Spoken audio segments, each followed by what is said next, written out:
शहदादपुर में पुरानी नाद्रा ऑफिस को बिना नीलामी के फरोख्त करने का इंकशाफ। शहदादपुर शहर के वस्त में मौजूद पुरानी नाद्रा ऑफिस 1 करोड़ 30 लाख में मुबैना तौर पर बिना नीलामी के फरोख्त करने का मामला। तफसीलात के मुताबिक मुबैना तौर पर नाद्रा ऑफिस की बिल्डिंग सियासी वाबस्तगी रखने वाले शख्स को फरोख्तगी, जबकि इंकशाफ हुआ है कौमी खजाने में सिर्फ 50 लाख जमा करवाए गए।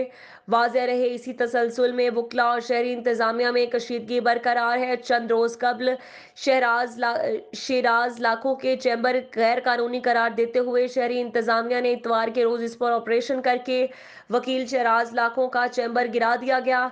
वकील शहराज इलाकों को बदतरीन तशद्दुद का निशाना बनाया गया। इसके रद्द अमल में पूरे सिंध के वकला ने शहदादपुर में जमा होकर शहरी इंतजामिया और FIR का मुतालबा किया। इसी तसलसल में सिंध भर के मुख्तलिफ बार के वकला ने नेशनल हाईवे आमा से मुंसलिक ब्लॉक कर दिया। बाद अज़ां असिस्टेंट कमिश्नर शहदादपुर और बल्दिया एडमिनिस्ट्रेटर लियाकत कहलोड़ू, नायब सदर अकील अबड़ो और 10 नामालूम अफराद पर वकील शहराज लाखों की भाई की मुद्दत में FIR दर्ज की गई।